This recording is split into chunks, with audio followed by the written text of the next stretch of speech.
एबे आसନ୍ତୁ जानिबा मकर राशि संपर्क रे आपणक पई ए वर्षटी शुभाशुभ मध्यम फल प्रदान करिब।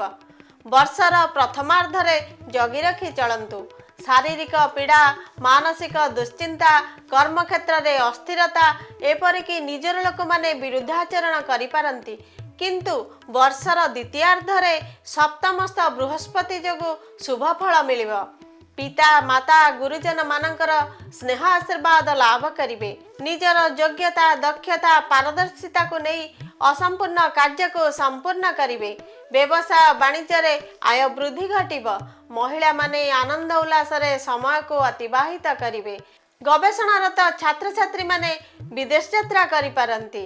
अशुभत्व को खंडन करिया पई शुभत्व को लाभ करिया पई प्रत्येक दिन माँ काली को दर्शन करंतु एवं प्रत्येक शनिवार दिन अस्वस्थ गछ मूल कंचा क्षीर रे कला राशि मिसाई ढालंतु एवं संध्या समय ता मूल एक राशि तेलर दीपटीए प्रदान करंतु।